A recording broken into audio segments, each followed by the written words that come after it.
binabaon nyo na sa limot lahat ng pighati, lahat ng sakit ng damdamin, sama ng loob na na-experience nyo mga kapiksi, and nakakita na kayo ng liwanag, guys. So these are blessings mga kapiksi, no?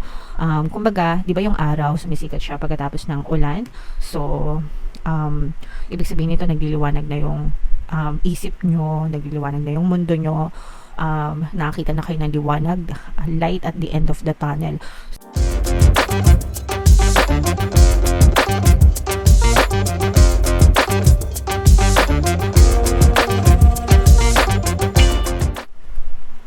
Hello guys, hello Cancer, welcome back to Pinoy Pixie Tarot. Ang pamagat ng episode natin for tonight is first half kapalaran ngayong October, so October 1 to 15 para sa Cancer, Sun, Moon, Rising, Sign, and Venus. If in case hindi kayo naka-resonate dito guys, try nyong panoorin yung video dun sa monthly taroscope nyo for October. Baka nandun yung energy nyo, mga kapiksi. Alright. So, unahin natin tong deck na to. Ito yung mga mensahe sa inyo ng inyong mga gabay. And ito guys, sobrang positive mga kapiksi. We have woman holding a coin. For some of you guys, feeling ko ito kayo, no? Feeling ko this is your energy na parang malapit yung pera sa inyo, magaan yung daloy ng pera sa inyo, magaan yung pasok ng pera sa inyo, mga kapiksi. So, parang hindi kayo masyadong namomroblema sa pera, or anytime na kailangan nyo ng pera, parang ang dali-dali lang niyang dumating sa inyo, ang dali-dali nyo siyang nahahatak sa buhay nyo mga kapiksi. Kung kayo naman ay somebody na nangangailangan ng pera, there may be some people na willing magpahiram sa'yo, willing bigay ng pera sa'yo, or mag-extend ng tulong sa inyo, mga kapiksi, pagdating sa financial na status ng pera. So pagdating sa money guys, no, palagi lang kayo mag-affirm for money, and yung mga usual na affirmations na sinashare ko sa inyo, money come to me, palagi ako may pera, palagi ako nagkakapera, I'm the queen of abundance, I'm the king of abundance. So yung mga money affirmations na yan, it works best for me. As in, simula nung sinabi ko yung mga affirmations na yan, ang laki ng pinagbago ng financial na aspeto ng buhay ko. That's why I'm sharing it to you guys, para pwede nyo ring i-apply sa buhay nyo. Pero pwede rin naman kayong magsabi ng kahit anong money affirmations na nakaka-resonate kayo mga kapiksi, no? Basta everyday nyo lang sasabihin mga kapiksi. Alright? Or kung hindi naman kayo marunong mag-affirm guys, makinig na lang kayo ng mga pampaswerte subliminals natin dito sa channel natin. Sandamakmak naman money affirmations yung mga nandyan, kaya suswertehan talaga kayo sa pera guys. And then ito naman sa pag-ibig, romansa, yee. So hindi lang sa money maganda yung energy nyo guys, but even sa relationship, nabibuild up yung magandang connection nyo with your partner or specific person. And for some of you, mga kapiksi, kung kayo ay nagkaaway ng person nyo, or nagkakaroon kayo ng mga pagtatalo, or mga hindi magagandang pagkakasunduan, ganyan, mariresolve din yung mga issues nyo, and magiging harmonious din yung relationship nyo guys. Okay? Wala namang hindi nakukuha sa mabuting usapan, basta pag-usapan nyo lang ng kalmado. And huwag kayong mag-isip-isip, stop overthinking negatively. Kung mag-overthink din lang kayo, dun na sa positive, wag na dun sa negative mga kapiksi. And this is also a very positive energy, kasi kapag nakaganito to guys, ito ay dangerous energy, no? Somebody dangerous, or situation na dangerous sa inyo. Pero ibig sabihin nito, you are safe and protected. Kapag nakaganito na siya, parang lumalayo na yung mga negative energies, yung mga toxic na tao, toxic na sitwasyon sa buhay nyo, and you are becoming more peaceful, mga kapiksi. Alright?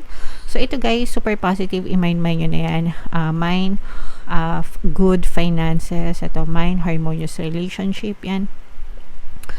I-mind nyo na yan guys, sa comment section. Ito, protection. Yan, i-mind nyo na yan guys. So tingnan natin yung ganap sa inyo ngayong October 1 to 15 guys, habang sinashuffle ko to. panoorin nyo muna yung video natin regarding sa ating paano mag-manifest ng abundance video course. Kapiksi, sawa ka na ba sa mga struggles at hirap sa buhay mo? Masipag ka ba at masikap sa buhay ngunit hindi ka pa rin umaasenso? Ilang beses ka na bang nag-attempt mag-negosyo at mag-invest pero palagi ka pa rin nalulugi? Sa pagkakataon na ito ay maaaring may subconscious beliefs ka na nagiging balakid sa iyong pag-unlad at pagyaman. Introducing, paano mag-manifest ng abundance video course.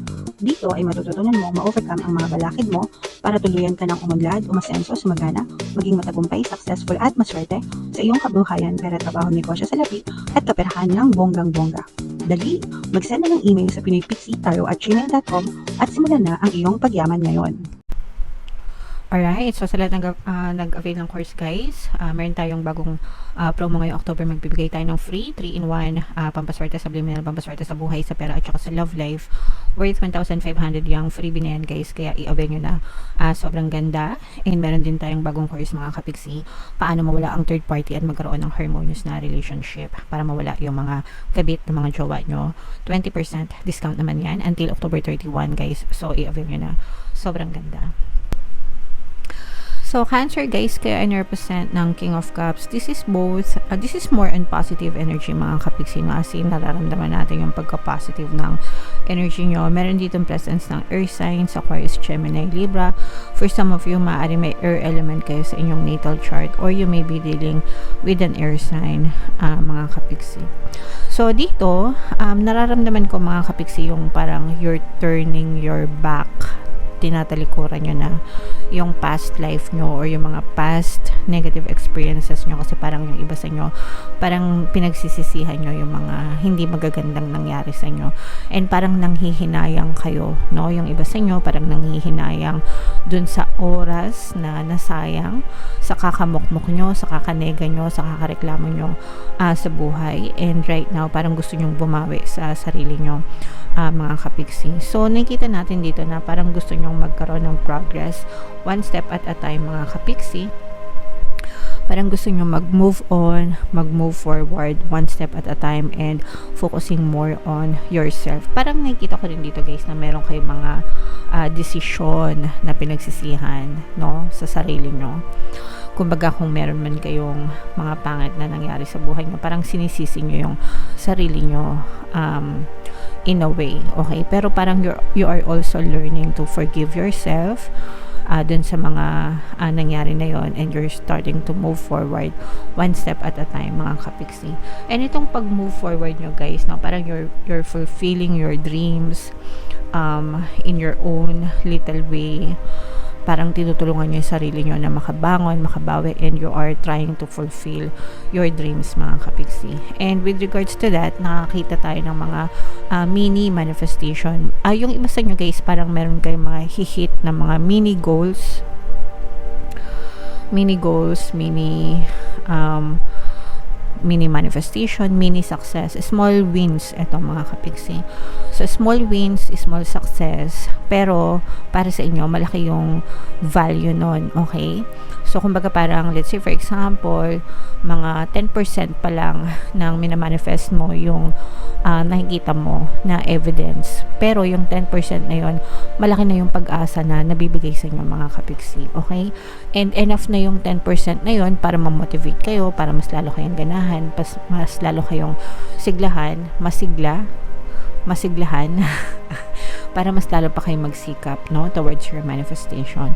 So yan guys, i-mind nyo yan sa comment section. Mind manifestation, mind small wins, small success, at saka parang na-overcome nyo yung mga hurdles, no? Ibig sabihin ng mga hurdles, yung mga balakid, unti-unti nyo na siyang na-overcome, mga kapiksi. Meron pang yung iba sa inyo, parang meron pang mga daga sa dibdib, pero pinaglalabanan nyo guys. Pag sinabing may daga sa dibdib, may takot pa, pero pinaglalabanan nyo yan kasi gusto nyong malayo yung marating nyo sa buhay.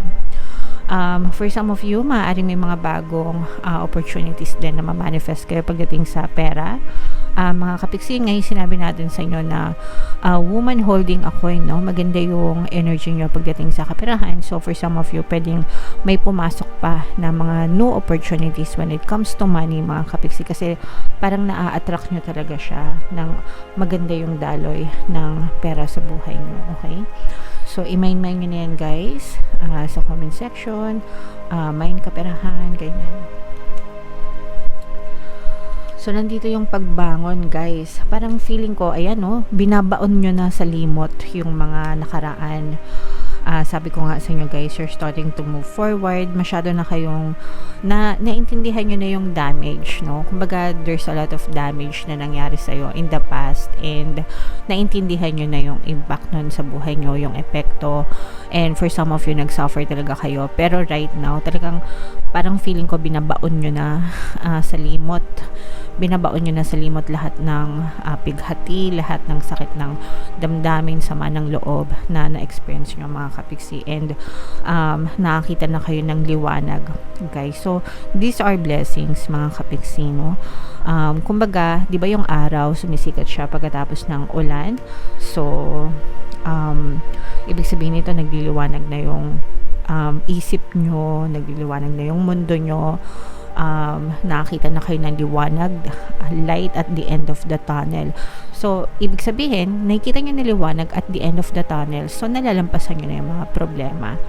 And, nagsisimula na ulit umikot yung mundo nyo sa mas maliwanag, mas maalwan na buhay, mas fresh na buhay, at saka sa mas pinagpapalang buhay, mga kapiksi. So, this is the energy of blessings, guys. And sabi ko nga, no, meron kayong mga mini success and mga manifestation sa buhay. So, ituloy-tuloy nyo lang yan. Kasi ito, hindi naman ito one time, big time na nag-manifest kayo or nagdasal kayo, kinabukasan okay na ang lahat.